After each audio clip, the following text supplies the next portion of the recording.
What we're going to look at here is basically how to determine if an algebraically or explicitly written function is even or odd.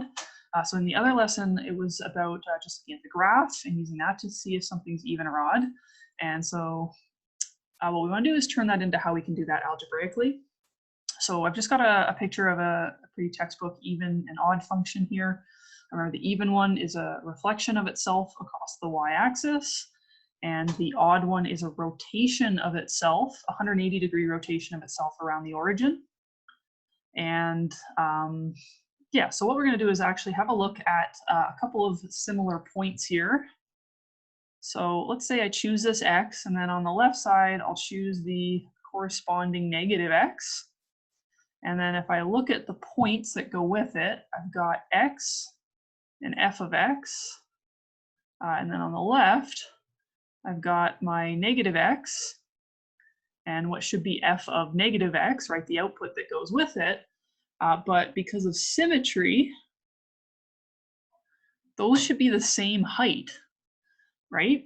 So those two things should be the exact same height, which means for us that if it's even, that means that f of x is equal to f of negative x. And that's going to be the case for all of these points. If you look at any other points, let's say I go and have a look at maybe some arbitrary one down here. So this and the corresponding one on the other side, they should all have the same height as we flip it over. So generally that statement, f of x equals f of negative x, is always true. And then for the odd ones, I can do the same thing, and we end up getting a slightly different result here. So here I might have my x and f of x. And then what I'd have on the left at my negative x is, again, negative x and f of negative x. Now, again, because of symmetry, those values have something in common. Because it's a perfect rotation, what we're actually going to get here is that when it's odd, that f of negative x is actually the exact negative of the height of f of x. So it's the exact negative of that point on the right. So that's the criteria that we can look for to figure out whether or not something is even or odd. So what we'll do is actually just plug in f of negative x.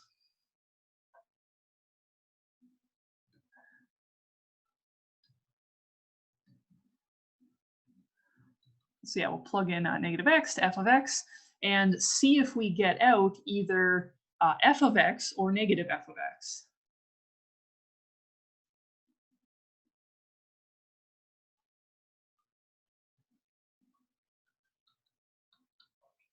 So for this first one, we've got this polynomial, f of x is x to the 6th, 3x squared minus 4. So yeah, what we're going to do to check is plug in negative x. And so I'll get negative x to the 6th plus 3 negative x squared minus 4. Now, when we have those a negative x to the 6th, those negatives, there's 6 of them. So they're going to cancel, basically, right? If we actually looked at what this looked like, it's negative x, negative x, negative x, negative x, negative x, negative x. So obviously we have the 6 x's, but the 6 negatives are like the even pairs together are going to cancel. Those two will cancel, those two will cancel, those two will cancel. And we have exactly 6 x's. So what we'll get is actually x to the 6th, and then plus 3. And then again, the 2 negatives in x squared are going to cancel. And then we end up with minus 4. That is exactly what we started with.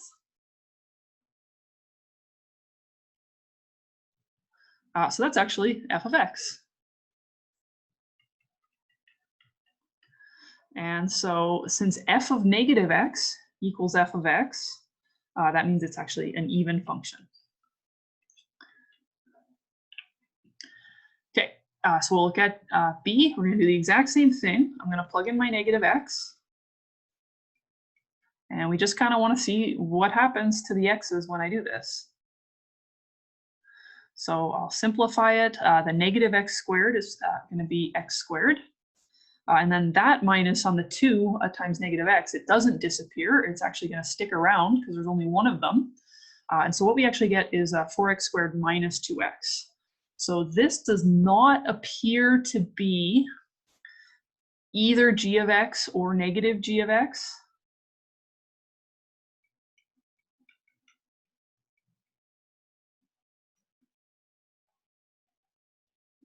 And we can verify that by plugging in a number to make sure that we don't get something different either way. So just pick like a random number, probably not 0. So let's say like x equals 1. And so what I'm going to do is check out what g of 1 is.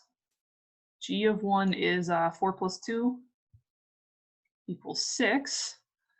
And g of negative 1 is 4 minus 2 is 2, right? Because my g of negative 1 is just this. Well, I mean, I could either plug it into the original function or I could actually plug it in g of negative x. But I get 2. They are 2 is not equal to 6 or negative 6. And so what that means is that g of negative x is not equal to g of x or negative g of x. So what I've done is I've provided a counterexample to verify that there's no way that this thing's even or odd. It's not really enough to just say it doesn't look like the thing I want it to look like. Especially we'll talk a lot later about a lot of really different looking functions that are actually the same. So when something doesn't look like it's doing the thing that you want, just find an example to make it pretty clear. This is definitely not either the same or the negative of what the original function gives you. So this is neither.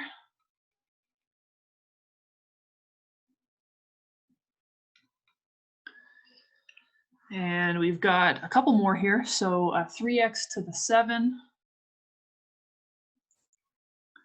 plus 2x cubed. Same thing. I'm going to plug in my negative 1.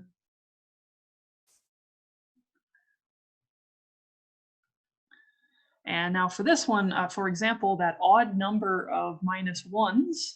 Sorry, I'm not plugging in negative 1. I want to just keep the x's here. So yeah, I don't want to plug in negative 1 because the statements above have to be true for all x's, not just one example that I choose. So we do have to kind of keep with that arbitrary x. So yeah, so for example, for b, if we actually plugged in 0, we would get 0 for both g of 0 and g of negative 0 because they're the same thing. So that doesn't really tell us anything. Plugging in a number only helps you prove it's not something specific. It doesn't help you prove that it is the thing that we want. Yeah, so we're going to simplify these. So I'm using negative x. And so if I look at that, right, this is negative x, negative x, negative x. And we can see that 2 of them will cancel, but we are still left with that third negative. And so what we actually have is something that's still going to be negative. And the same thing on the power of 7, because that's an odd number. The 6 negatives are going to all cancel each other, and we are going to be left with 1 additional negative left over. And so what you'll see here, because the negatives both stick around, we can factor them out. And what we're left with is, in fact, h of x.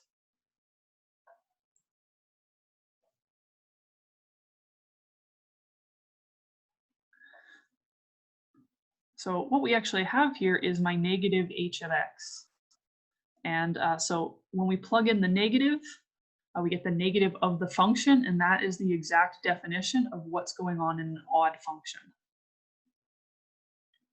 So that's really what we're hoping for, is that when we plug in the negative, basically either all terms stay positive in the even case, or all terms will end up flipping over to the negative, and that's the odd case.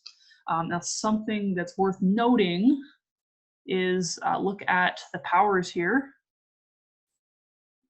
A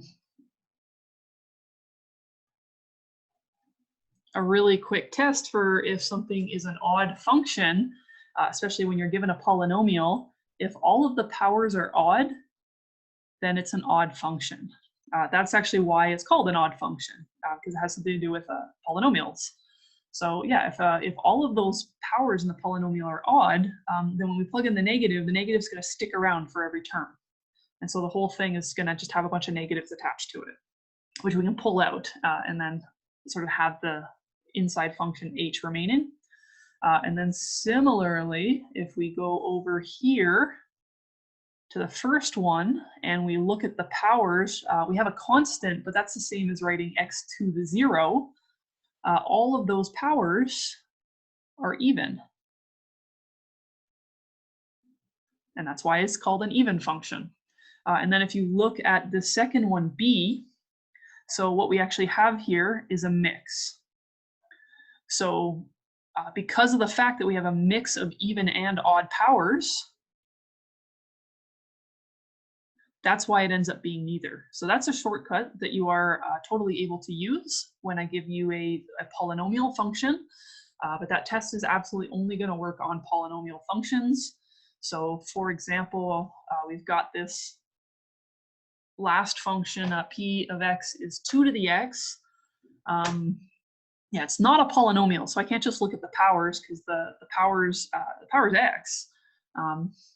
Yeah, it's not even nor odd. It's the thing that we're actually plugging in. So with this one, I have a hunch that it's neither. So what I'm going to do again is just plug in a number and it's negative.